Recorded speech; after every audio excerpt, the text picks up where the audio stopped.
नमस्कार, मैं आज की ऑनलाइन कक्षा में आपका फिर से एक बार स्वागत करता हूं। मैं आचार्य रितेश कुमार आज यहाँ लाया हूं कक्षा 11 के व्यापारिक संगठन यानी बिजनेस ऑर्गेनाइजेशन के अंतर्गत एक महत्वपूर्ण टॉपिक व्यावसायिक संगठन और उसका क्षेत्र। मैं व्यवसाय के बारे में भी कई बार बात कर चुका हूँ, लेकिन मैंने संगठन के बारे में भी थोड़ी बात नहीं की है, तो मैं आज व्यवसाय और संगठन दोनों को मिलाकर ही थोड़ी बात करूँगा। तो व्यवसाय तो हम जानते ही हैं क्या है कि व्यवसाय किसी वस्तु के निर्माण और उसमें वितरण की क्रियाएं और क्रय विक्रय शामिल किया जाता है। संगठन थोड़ा एक शब्द नया है। संगठन का मतलब आप देखते हो ना, संगठन जब बहुत सारे व्यक्ति मिलकर किसी कार्य को करते हैं तो वो होता है संगठित होना, एक हो जाना। ये नॉर्मल शब्दों में कहते हैं ना, चलो संगठन बनाते हैं। तो संगठन का मतलब कोई अकेला व्यक्ति संगठन नहीं बना सके, जहाँ कई सारी चीज़ों का मेल होता हो वो संगठन बनता है। ठीक है, अकेला व्यक्ति संगठन नहीं बनता। अकेले व्यक्ति संगठन बहुत सारी चीज़ें जब मिलती हों। अब संगठन केवल व्यक्तियों का ही नहीं होता, क्योंकि व्यवसाय के अंतर्गत बहुत सारी चीज़ें शामिल हैं। निर्माण शामिल है, क्रय विक्रय शामिल है, यातायात शामिल है, विपणन क्रियाएँ शामिल हैं, बैंकिंग क्रियाएँ शामिल हैं, और जो भी है वितरण की विनिमय, ये सारी क्रियाएं, विनिमय की क्रियाएं शामिल है। तो जब ये सारी क्रियाएं मिलती हैं तब कहीं जाके व्यवसाय बनता है, और उससे बनता है व्यावसायिक संगठन।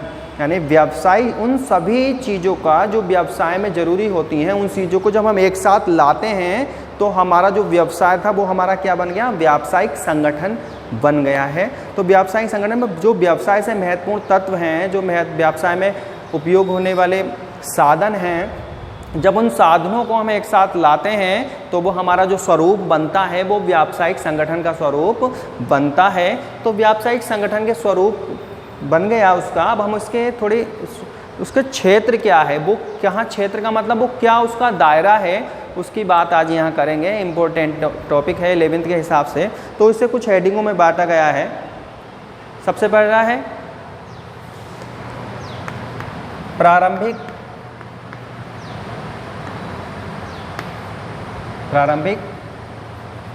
अनुसंधान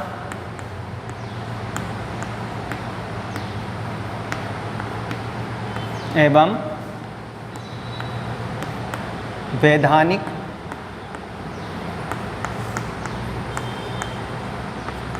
क्रियाएं।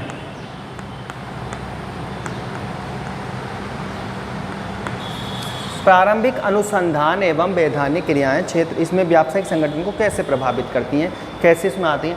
प्रारंभिक अनुसंधान, ठीक है, प्रारंभिक अनुसंधान। हम कोई भी कार्य यदि करते हैं शुरू में, तो उसके करने से पहले हम थोड़ी बहुत जांच पड़ताल जरूरी करते हैं।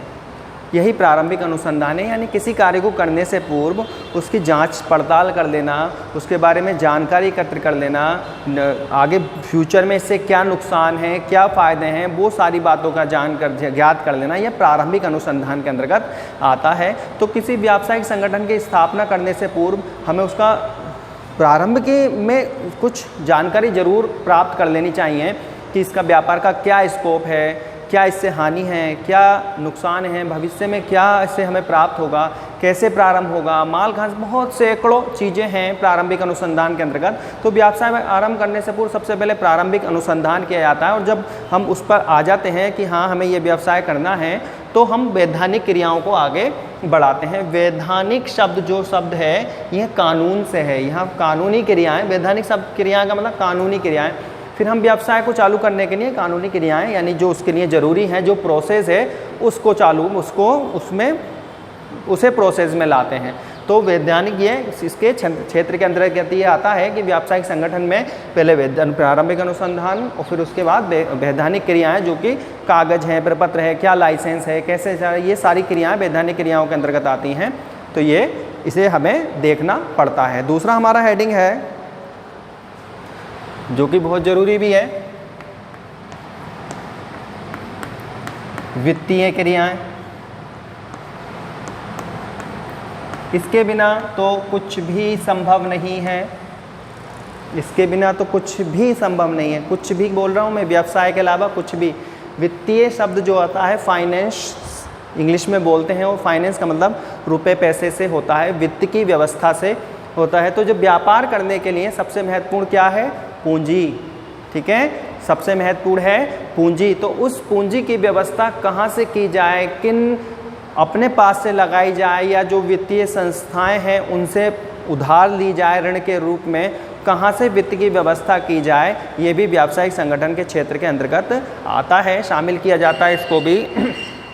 कहते हैं कि अधिक पूंजी और कम पूंजी दोनों ही व्यापार के लिए नुकसानदायक होती हैं, इसलिए व्यवसाय में पर्याप्त पूंजी जितनी उसको चलाने के लिए आवश्यक हो उतनी पूंजी हमेशा बनी रहनी चाहिए। ठीक है, तो वित्तीय क्रियाओं के अंतर्गत, व्यावसायिक संगठन के क्षेत्र के अंतर्गत वित्तीय क्रियाओं को भी शामिल किया जाता है। नेक्स्ट है, ये भी इम्पोर्टेंट है, कार्यालय संबंधी क्रियाएं। मैं आपको क्षेत्र समझा रहा हूँ यहाँ, जो व्यापार के अंतर्गत शामिल किए जाते हैं। ये सारी चीज़ें व्यापार के अंतर्गत आती हैं। क्षेत्र का मतलब क्या होता है? ये एक दायरा होता है ना, तो व्यवसाय संगठन के अंतर्गत क्या क्या चीज़ें आती हैं उनकी थोड़ी मैं यहाँ डिस्कस कर रहा हूँ आपसे। तो क्या है? कार्यालय संबंधी क्रियाएं। आप यदि कहीं संस्थान में जाते होंगे तो संस्थान में यदि आप जाते होंगे तो कहाँ जाते हैं? सबसे पहले कार्यालय में। सारे महत्वपूर्ण कार्य कहाँ होते हैं? कार्यालय में, ऑफिस में। ठीक है ना, ऑफिस में। एक ऑफिस कहा जाता है कि कार्यालय किसी भी व्यवसाय की आत्मा होती है। क्यों? क्योंकि जितना भी बड़ा यदि व्यापार है, वो क्षेत्र है, वो उद्योग हो, उसके सारे संचालन के क्रियाकलाप, सारा उसका रिकॉर्ड, कैसे उस पर नियंत्रण किया जाना है, सारी चीज़ें आपको कहाँ उपलब्ध होंगी? कार्यालय में उपलब्ध होंगी। तो इसलिए कहा जाता है कि कार्यालय किसी व्यवसाय की आत्मा होती है। आप उस व्यवसाय का नियमन, नियंत्रण, संचालन सब कहाँ से किया जाता है?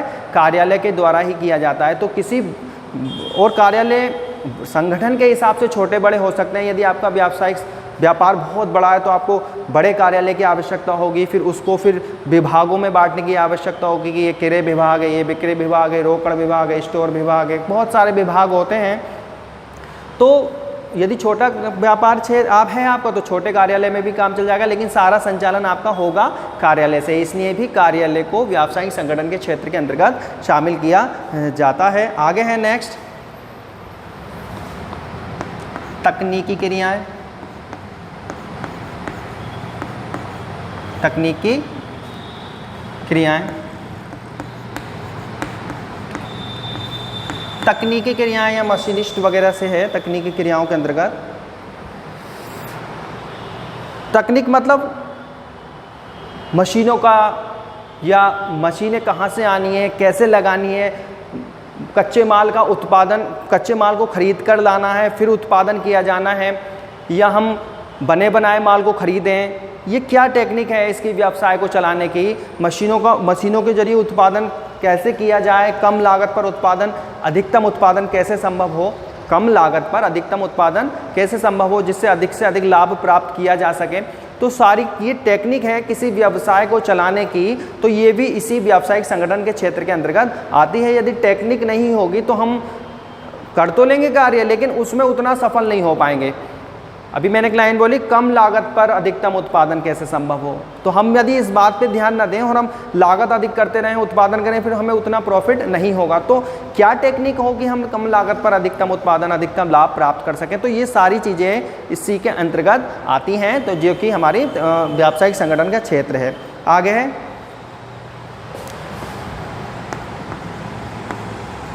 कर्मचारी संबंधी क्रियाएं।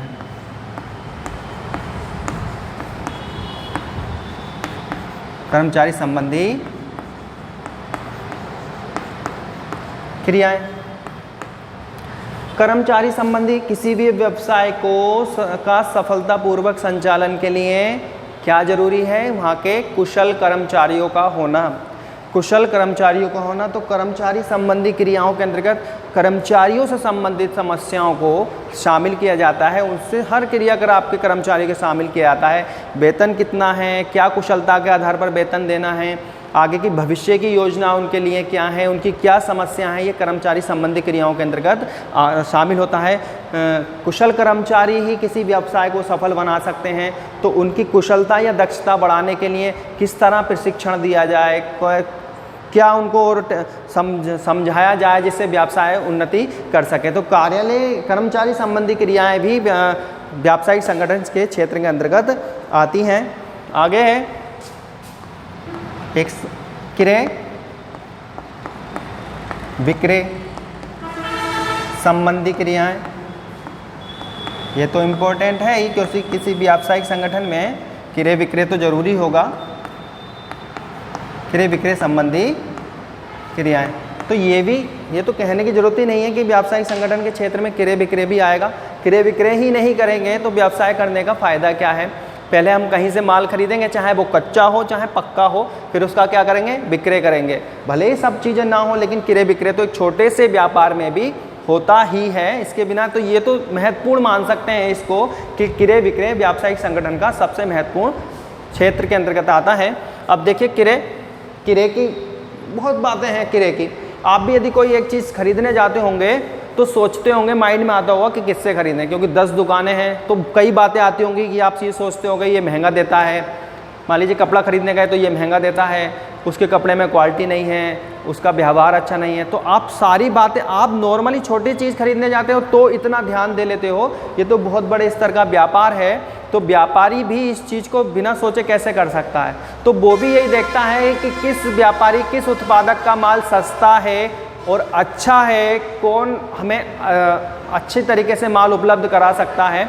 तो ये सारी क्रय क्रियाओं के अंतर्गत ही आता है। और विक्रय संबंधी नीतियों के अंतर्गत कैसे माल को बेचा जाए, खुद बेचा जाए या प्रतिनिधियों के माध्यम से बेचा जाए, क्या विज्ञापन हो इसमें, तो ये सारी चीज़ें इन दोनों के अंतर्गत ही शामिल किया जाता है, जो कि व्यावसायिक संगठन का एक महत्वपूर्ण क्षेत्र है। आगे है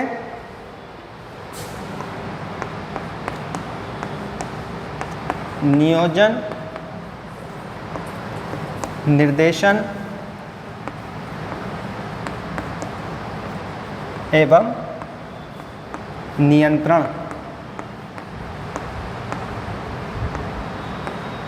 संबंधी क्रियाएं।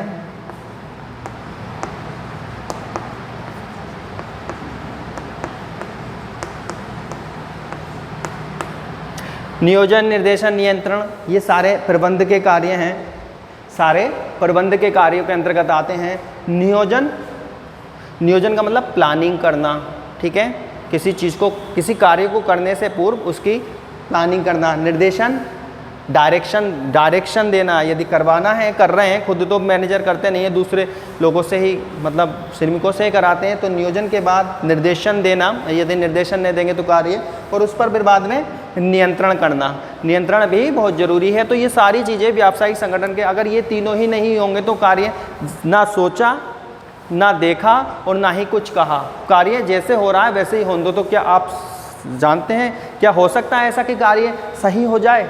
बहुत मुश्किल से, उसमें कुछ ना कुछ ऐसा कमी रह ही जाएगी। इसलिए ये तीनों चीज़ें भी ज़रूरी हैं, प्लानिंग करके, डायरेक्शन में, और उस पर नियंत्रण भी बाद में होना ज़रूरी है। लास्ट है अंतिम, और इसमें ले लेते हैं लेखा संबंधी क्रियाएं।